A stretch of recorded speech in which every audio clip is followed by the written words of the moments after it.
तो आज हम कक्षा 10वीं सामाजिक विज्ञान में ऐसा हो रहा सर, थोड़ा धुंधला टाइप का।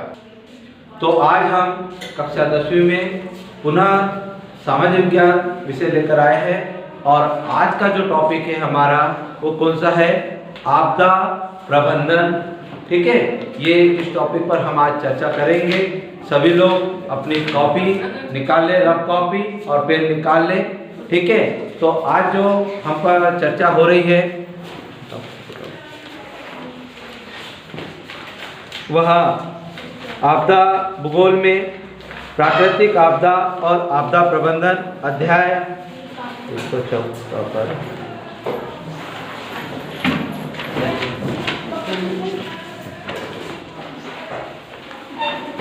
जो कि अध्याय 6 आपदा, प्राकृतिक आपदा और आपदा प्रबंधन। आज हमारे जो अध्याय 6 पर हम चर्चा करेंगे। अध्याय 6 का नाम है प्राकृतिक आपदा, प्राकृतिक आपदाएं एवं आपदा प्रबंधन, आपदा प्रबंधन। ठीक है, इस टॉपिक पर हम चर्चा करने वाले हैं आज। सभी लोग बड़े ध्यान से सुनेंगे और जहां यदि आपको नहीं समझ में आ रहा मुझसे आप लोग क्वेश्चन भी करेंगे, मैं आपसे चर्चा भी करूंगा कि क्या होता है, कैसे होता है और बहुत सारी चर्चा पर हम बात करेंगे। तो आइए, प्राकृतिक आपदा और आपदा प्रबंधन। सबसे पहले हम बात कर रहे हैं प्राकृतिक। यहाँ जैसा कि टॉपिक दिया हुआ है कि प्राकृतिक, प्राकृतिक का अर्थ क्या होता है, हम इस पर बात कर रहे हैं। प्राकृतिक जो है वो क्या होता है? प्राकृतिक का मतलब होता है प्रकृति द्वारा। ठीक है, प्रकृति में हमारे क्या आते हैं? सूर्य का प्रकाश, हवा, वायु, जल, ये जो चारों ओर का वातावरण है ये सब हमारा प्राकृतिक कहलाता है। तो प्राकृतिक यानी प्रकृति के द्वारा। उसके बाद आपदा, आपदा का अर्थ क्या होता है?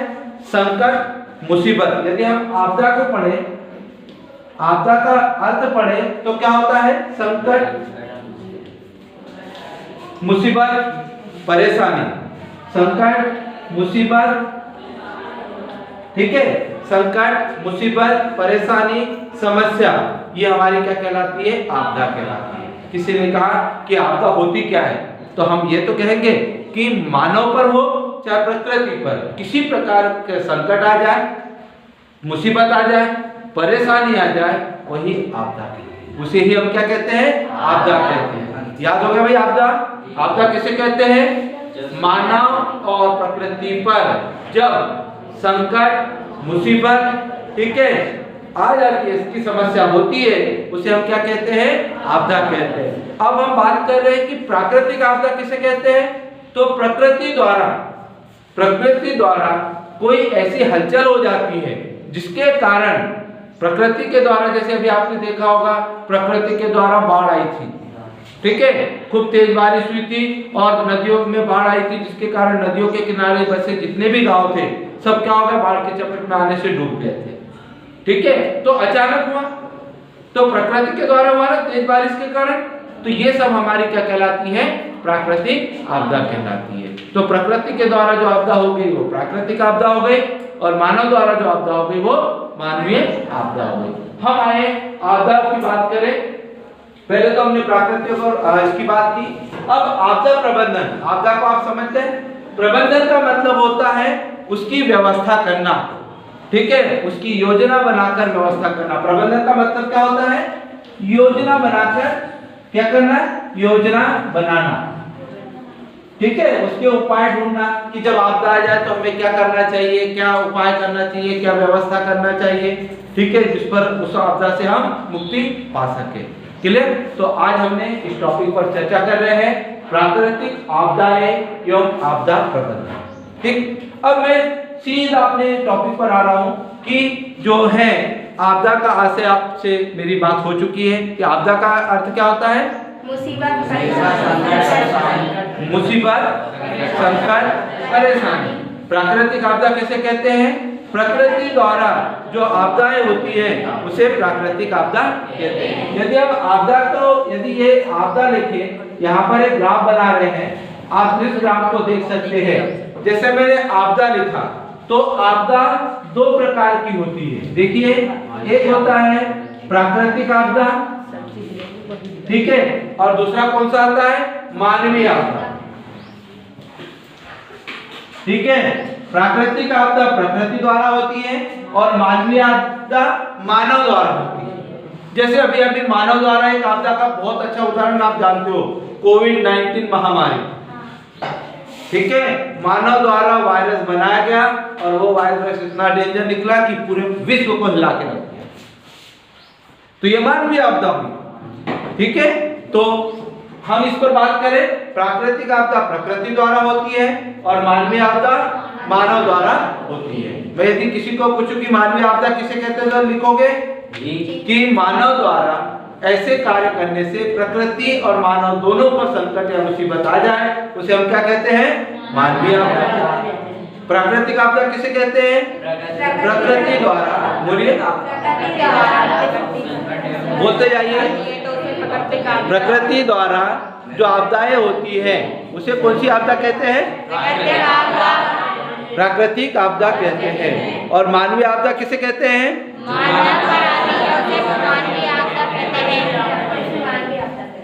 मानव द्वारा जो आपदाएं होती है उसे कौन सी आपदा कहते हैं?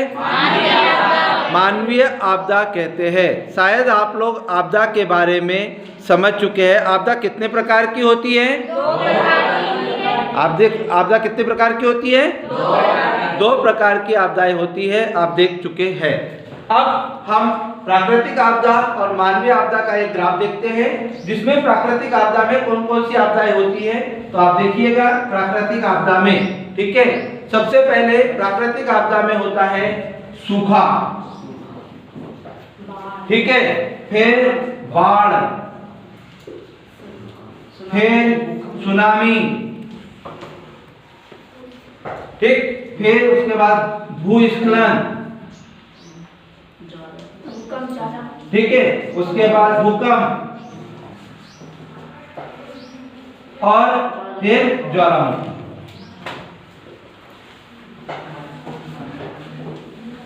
ठीक है, इस प्रकार के जो आपदा आप देख रहे होंगे। और हम मानवीय आपदा पर चर्चा करेंगे। मानवीय आपदा का ग्राफ आप देख सकते हो, ये मैं इसका ग्राफ बना रहा हूं। आप देखिए, मानवीय आपदा में सबसे पहले क्या आता है? महामारी। मानवीय आपदा में क्या आता है? महामारी। फिर उसके बाद क्या आता है? आग, ठीक है, उसके बाद बम विस्फोट, ठीक है, बम विस्फोट के बाद और क्या आता है? ठीक, आणविक शक्ति। आणविक जितने भी होते हैं, ठीक है, आणविक शक्ति। तो इस प्रकार से हमने देखा कि इस ग्राफ के माध्यम से आप देख सकते हो कि प्राकृतिक आपदा जो है, आपदा को दो भागों में बांटा है, एक प्राकृतिक आपदा और एक कौन सा? मानवीय आपदा। प्राकृतिक और मानवीय आपदा। और इस आपदा में आप देख सकते हो कि कैसे सूखा, बाढ़, सुनामी, भूस्खलन, भूकंप, ज्वालामुखी इस आपदा में है। उसके बाद मानवीय आपदा में हम देखते हैं महामारी, आग, बम विस्फोट और आणविक शक्ति। जो है आणविक शक्ति, ये किसमें आता है? हमारे मानव द्वारा इसमें आपदा में आता है। अब हम एक एक आपदा के बारे में समझ सकते हैं कि ये आपदाएं कैसी होती है और किस आधार पर होती है। सबसे पहले हम बात कर रहे हैं, आप ग्राफ देख रहे होंगे, ठीक है, सभी लोग ग्राफ को नजर रखे हुए हैं। इस ग्राफ में आप देख रहे होंगे कि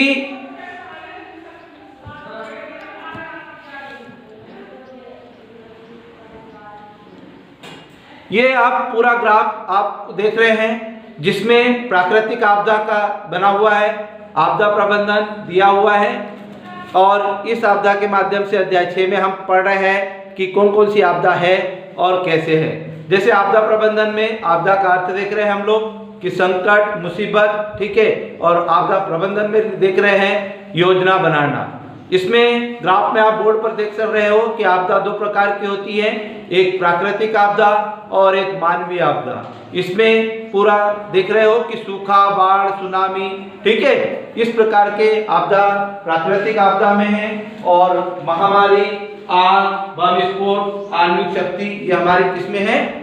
मानवीय आपदा में। आओ हम एक एक आपदा को बहुत अच्छे से समझे, ठीक है, जो परीक्षा की दृष्टि से आने वाले प्रश्न हैं उस पर भी चर्चा करेंगे, और आप जो भी इस पर ये करेंगे उसमें मैं आपको बताऊंगा। सबसे पहले मैं प्राकृतिक आपदा की बात कर रहा हूँ। प्राकृतिक आपदा किसे कहते हैं बताइए? जो प्राकृतिक आपदा जो प्रकृति द्वारा जो उत्पन्न घटनाएं होती है, प्रकृति द्वारा ऐसी कोई आकस्मिक हलचल होती है जिसके कारण मानव पर और प्रकृति पर बुरा प्रभाव पड़ता है, वो हमारी कौन सी आपदा कहलाती है? प्राकृतिक आपदा कहलाती है। उसमें हम देखते हैं सबसे पहले सूखा, है ना, परीक्षा में आता है सूखा और बाढ़ में क्या अंतर है। आप जो प्रश्न है उसको भी नोट करेंगे जिससे कि आपको प्रश्न के उत्तर भी याद होना चाहिए। तो पहली बात आती है सूखा। सूखा का मतलब होता है सूख जाना। सूखे के कारण होने वाली समस्या को सूखा कहते हैं। सही बात है ना? सूखा कैसे कहते हैं? सूखे के कारण होने वाली समस्या को सूखा कहते हैं। यानी सूखा मतलब पानी कम बरसना, ठीक है, पानी कम बरसेगा। जब पानी बरसात में पानी कम बरसता है तो क्या क्या समस्याएं होती हैं? सूखा पड़ जाता है, पीने के लिए पानी नहीं मिलता है, ठीक है, फसलें सूख जाती हैं, जीव जंतुओं को पानी की समस्या हो जाती है, और गर्मियों में कई जीव जंतु मर जाते हैं। तो सूखा मतलब क्या हो गया? याद हो गया? तो सूखा कब पड़ता है? सूखा क्या होता है? जब 75% बारिश कम हो। कितना बारिश? 25% बारिश, 25% वर्षा कम, ठीक है, 25% वर्षा, यदि वर्षा और ऋतु में वर्षा होती है, और वर्षा क्या होती है, कभी कभी क्या होता है कि मान लीजिए बारिश ही नहीं होती है, तो कितने परसेंट बारिश नहीं होती है? 25% से कम बारिश होने पर वह क्षेत्र सूखा घोषित किया जाता है। क्लियर हो गया? अब सूखा जब घोषित किया जाता है तो क्या क्या समस्या होती है? पानी की समस्या होती है, हमारी नहरें, तालाब, कुएं सूख जाते हैं, और उस पानी के कारण क्या होता है? पीने के लिए पानी नहीं मिलता, सिंचाई के लिए पानी नहीं मिलता, और सिंचाई नहीं हो पाती तो फसलें क्या हो जाती है? तो मानव पर इसका क्या पड़ता है? बुरा पड़ता है। तो सूखा समझ में आ गया? अब दूसरा है उसी का अपोजिट, बाढ़। अपोजिट है ना उल्टा। उल्टे का मतलब ये कि बाढ़ में क्या होता है? अत्यधिक बारिश होती है, सूखे में कम बारिश होती है। देखो अंतर देखिए, सूखे में कम बारिश होती है, बाढ़ में अत्यधिक बारिश होती है। पहला अंतर हो गया।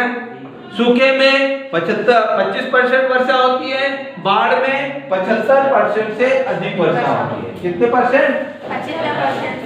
75% से अधिक वर्षा होती है, तब क्या होती है? बाढ़।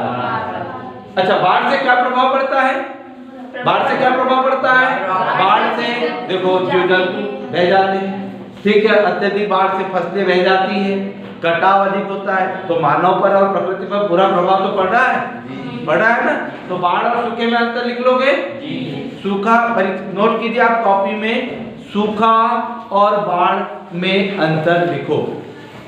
पहला प्रश्न है सूखा एवं बाढ़ में अंतर लिखो। सभी लोग नोट करें भाई, सूखा और बाढ़ में अंतर लिखो।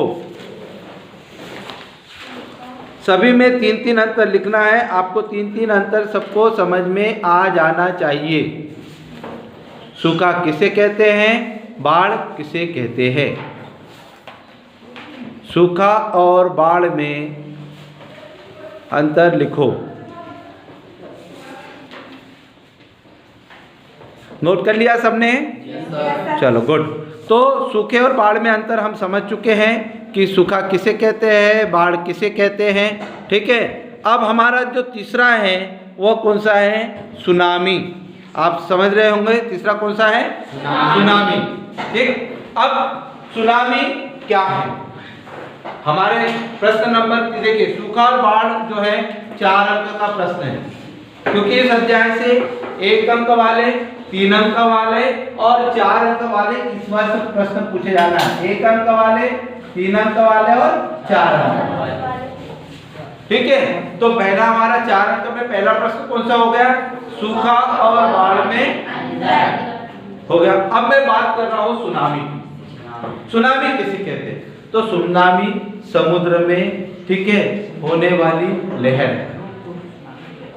सुनामी क्या है? महासागर में ऊंची जो लहर है, महासागर में जल की ऊंची धारा है, हवा है। कैसे होती है सुनामी? कैसे होती है? देखो, महासागरों में जल होता है, वो क्या होता है? हवा के कारण, भूकंप और ज्वालामुखी के कारण। भाई महासागर जो है वो भी धरातल पर ही है, पृथ्वी पर भी है। तो पृथ्वी पे क्या होता है? भूकंप और ज्वालामुखी घटनाएं होती हैं। तो घटनाओं के कारण क्या होता है कि पृथ्वी जो जल होता है वो क्या होता है? ऊपर की ओर उठता है। समुद्री धारा है, हवाएं ऊपर की ओर उठती है, तो उससे क्या होता है? सुनामी आती है। मैं पूछूंगा सुनामी का संबंध किससे है? महासागरीय जल से। याद हो गया? वो जल क्या करता है? वो क्या करता है? महासागरीय जल जब तेज गति, जब सुनामी आती है तो महासागरीय जल हलचल होती है और ऊपर की ओर उठता है। तो समुद्र भाई ऊपर से कम 10 फीट तक के, 10 मीटर तक समुद्र का लहर ऊपर की ओर कितने मीटर उठता है? ये याद रखना, सुनामी में जब सुनामी आती है तो 10 से 25 मीटर तक, 10 से 25 मीटर, यानी हम देखते हैं ये जो छत है उससे भी डबल। जब जैसे बाढ़ आती है ना, वैसे समुद्र की लहरें ऊपर की ओर उठती है, तो उससे क्या नुकसान होता है? पहला नुकसान ये होता है कि समुद्र में जो जहाज होते हैं बड़े बड़े, वो क्या होते हैं? डूब जाते हैं। दूसरा नुकसान क्या होता है? सुनामी से नुकसान बता रहा हूं मैं, याद पूछूंगा मैं अभी सुनामी से क्या क्या नुकसान होते हैं। दूसरा क्या होता है? समुद्र के किनारे जो लोग रहते हैं, तो 1-1 किलोमीटर तक के, 2-2 किलोमीटर तक समुद्र का पानी किनारे में भर जाता है।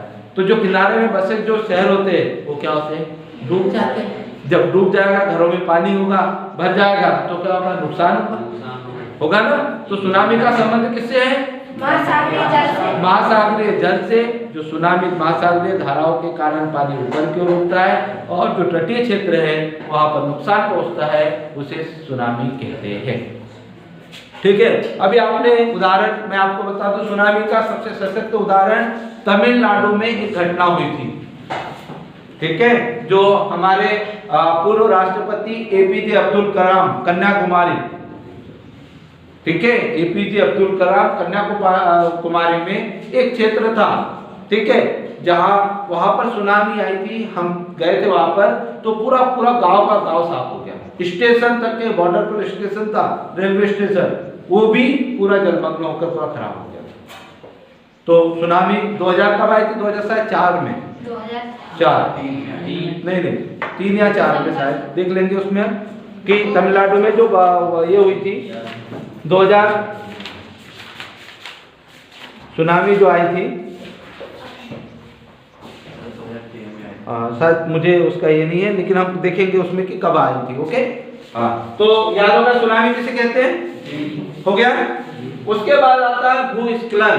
ध्यान दीजिए, भू यानी पृथ्वी, स्खलन यानी खिसकना, स्खलन यानी फिसलना, फिसलना समझ लो, हिलना, खिसकना। तो पृथ्वी के ऊपर कहाँ होता है भूस्खलन? पृथ्वी की सतह के ऊपर बड़ी बड़ी चट्टानें होती है। ध्यान दे रहे हो? पृथ्वी की धरातल के ऊपर बड़ी बड़ी चट्टानें होती है। वे चट्टानें हवा के कारण, वर्षा के कारण या आपदा, भूकंप, ज्वालामुखी के कारण क्या होता है? कभी कभी बड़ी बड़ी चट्टानें खिसक जाती है, गिर जाती है, उसे कहते हैं भूस्खलन। समझ में आया? भूस्खलन किसे कहते हैं? भूस्खलन का संबंध किससे है? चट्टानों के फिसलने से।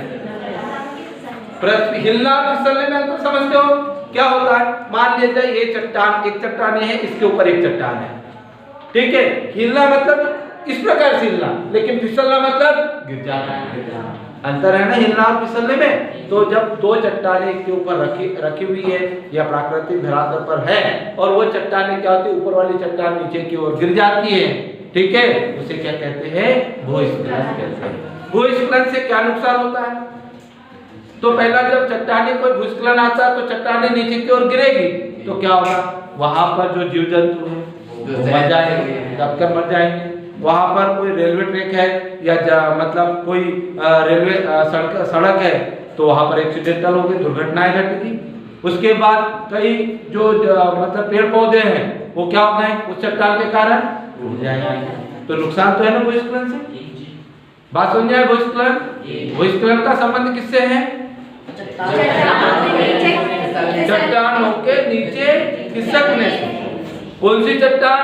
धरातल पर ऊपरी भाग पर जो चट्टानें होती है, बड़ी बड़ी पर्वत पठारों पर बड़ी बड़ी चट्टानें होती है ना, तो वो चट्टानें क्या होती है, भूकंप के कारण भूकंप आता, ज्वालामुखी फटते हैं, हवा के कारण, हवा भी तेज गति से चलती है ना, तो उन हवाओं के कारण चट्टानें नीचे की ओर गिर जाती है, उसे हम क्या कहते हैं, भूस्खलन कहते हैं। नोट करें प्रश्न, सुनामी किसे कहते हैं? सुनामी किसे कहते हैं?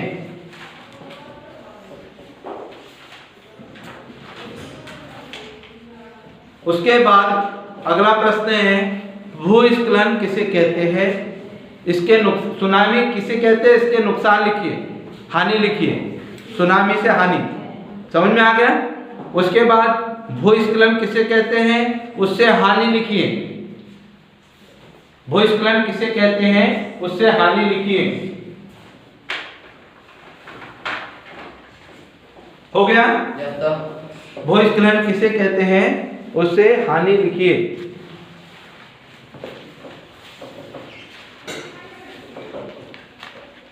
वो बंद हो गया।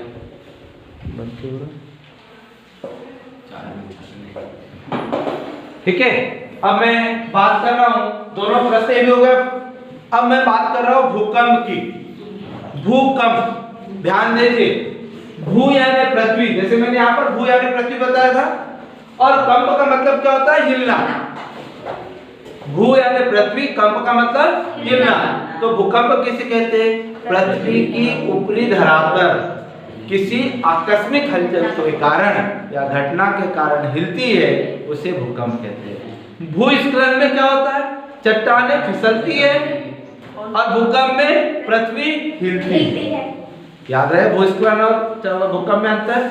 इसमें क्या होती है, चट्टानें फिसलती है, गिरती है नीचे की ओर, और भूकंप में पृथ्वी क्या होती है, हिलती है। पृथ्वी का कौन सा भाग हिलता है? ऊपरी भाग। ऊपरी भाग हिलता है। क्लियर हो गया?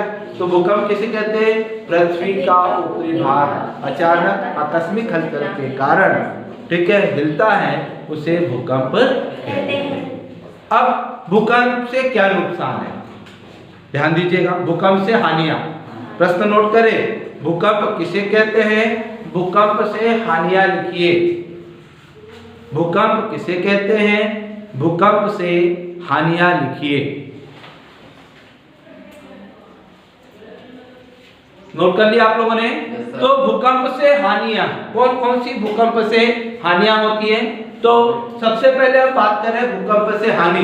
पहली हानि होती है कि धरातल पर यदि ट्रेन चल रही हो या बस चल रही हो और वहां पर पृथ्वी हिल जाए तो पूरी की पूरी ट्रेन बस पलट सकती है। समझ में आया? तो भूकंप से पहली हानि समझ में आया। दूसरी हानि क्या होती है?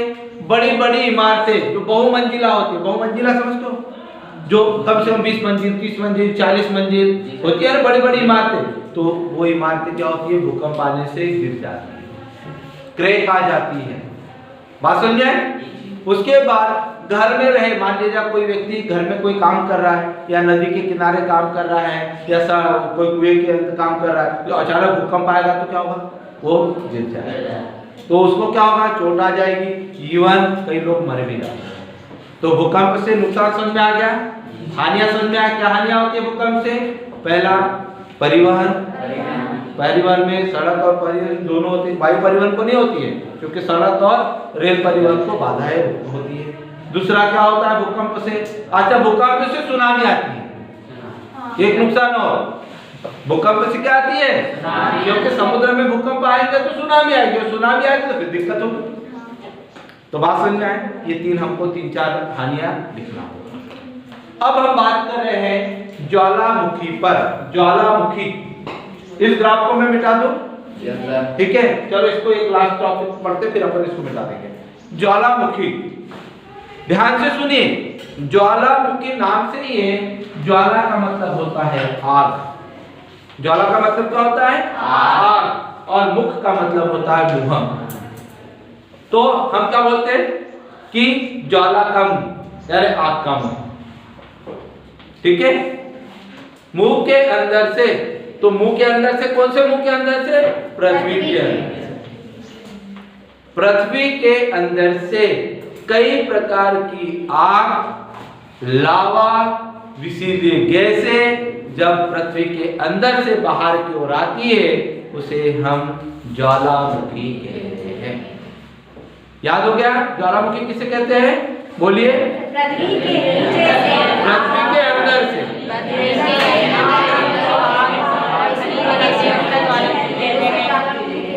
हो गया? प्रश्न नोट करें, ज्वालामुखी किसे कहते हैं, इसके कितने प्रकार होते हैं, इससे लाभ और हानि लिखिए। ज्वालामुखी किसे कहते हैं, यह कितने प्रकार की होती हैं, इससे लाभ और हानि लिखिए।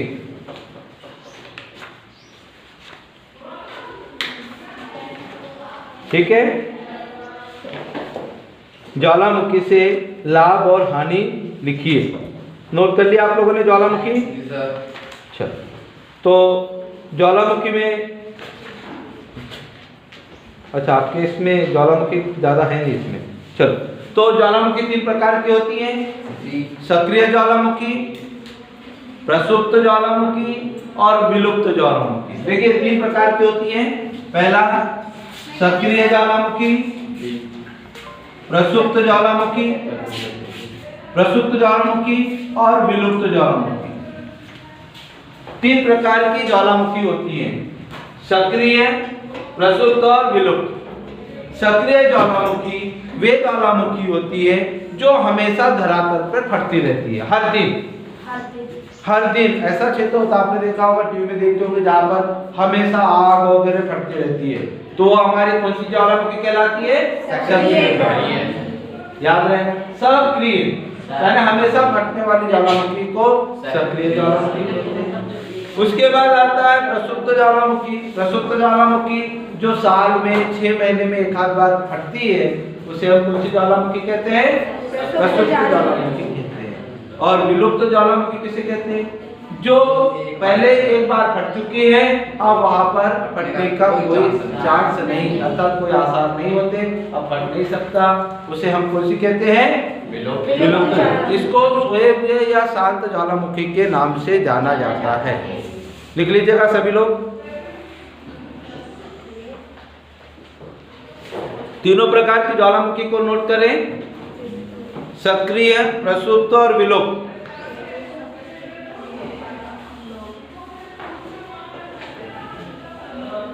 सक्रिय, प्रसुप्त और विलुप्त। सक्रिय का अर्थ समझ गए सब लोग? जी। विलुप्त का अर्थ? जी। विलुप्त को किस नाम से जाना जाता है? अब लिखिए ज्वालामुखी से लाभ। क्या लाभ होता है ज्वालामुखी से? सबसे पहला लाभ, खनिज ऊपर आ जाते हैं। जी जी। अच्छा, खनिज ऊपर आ जाते हैं। खनिज किसे कहते हैं? जमीन के अंदर से खोद कर निकालने वाले खनिज कहते हैं। जमीन के अंदर से खोद कर जो निकाले जाते हैं उसे खनिज कहते हैं। 4 खनिजों के नाम बताइए।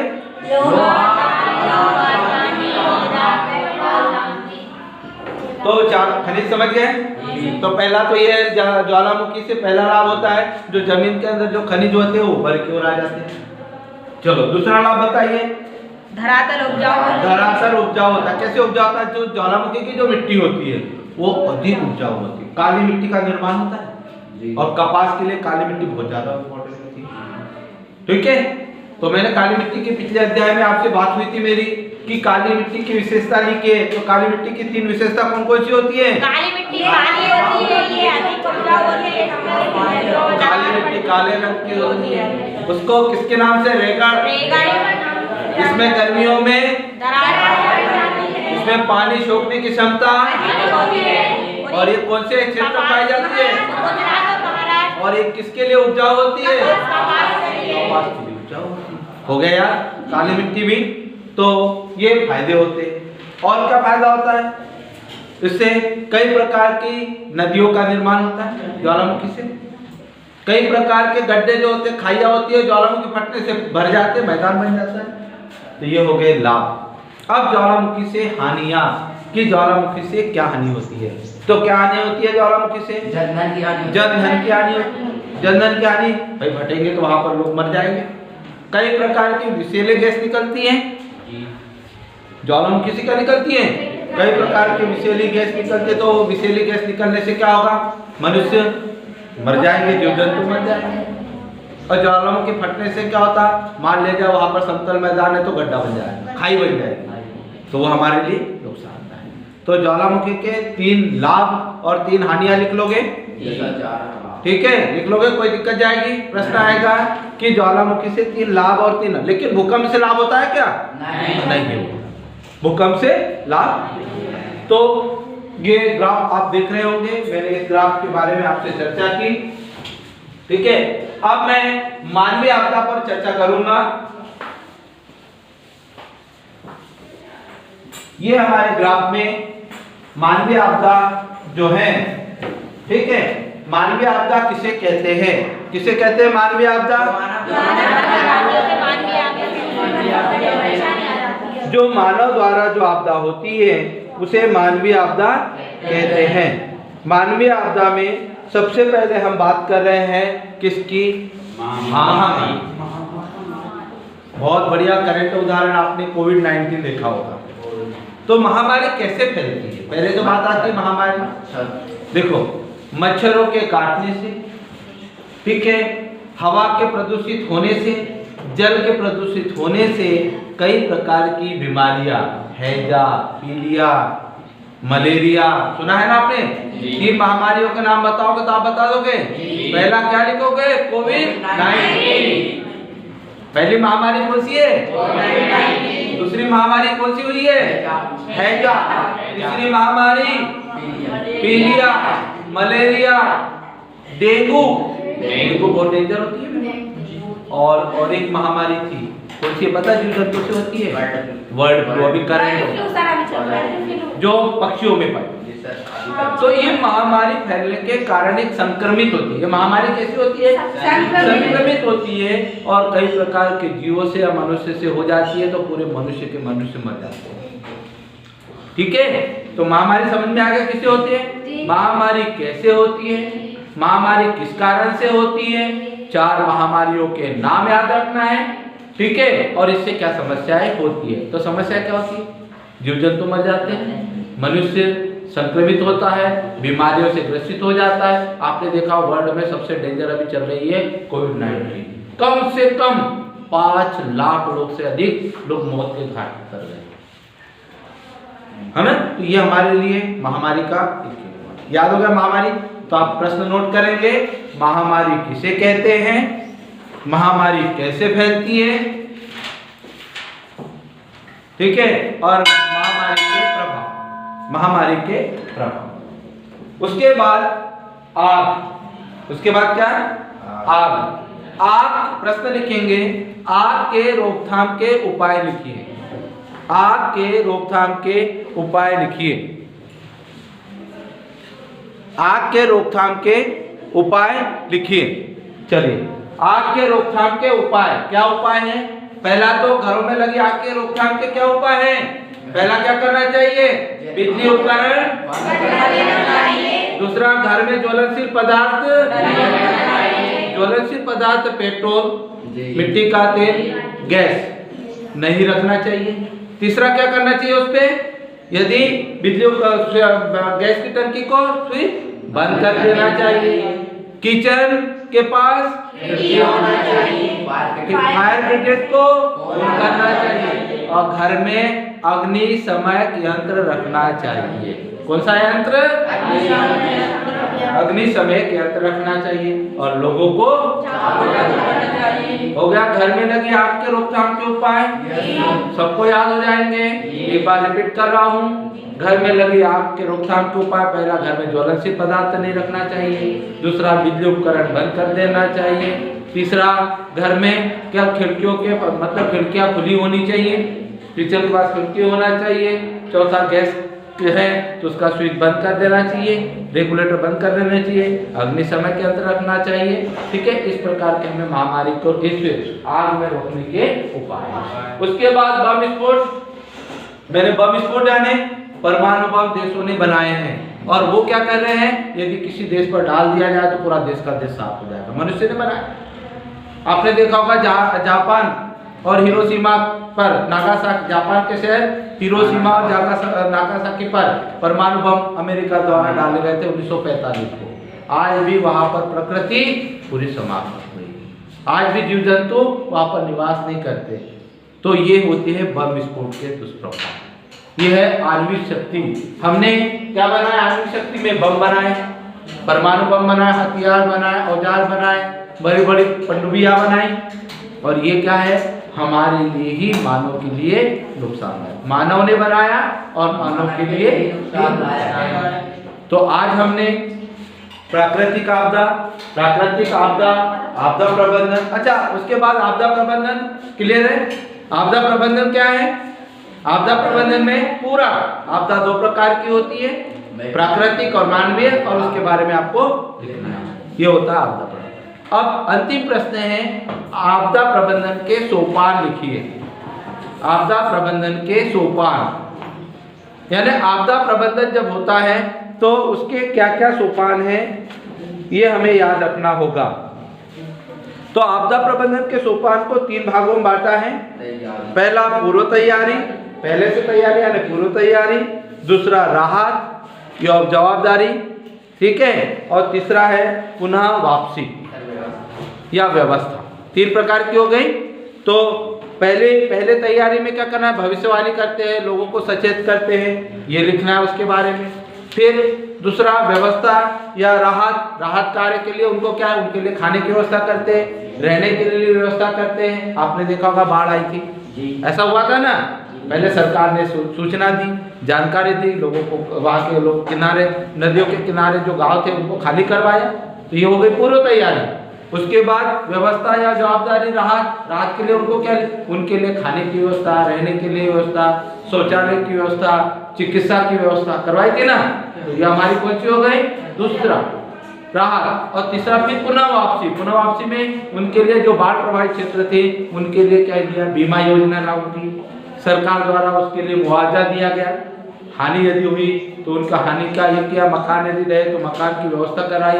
इस प्रकार से उसमें कार्य किए जाते हैं। तो आज हमने प्राकृतिक आपदा एवं आपदा प्रबंधन के बारे में चर्चा की, जिसमें महत्वपूर्ण प्रश्न पहला सूखा और बाढ़ था, सुनामी किसे कहते हैं, महामारी किसे कहते हैं, ठीक है। उसके बाद आग को रोकथाम के उपाय लिखिए।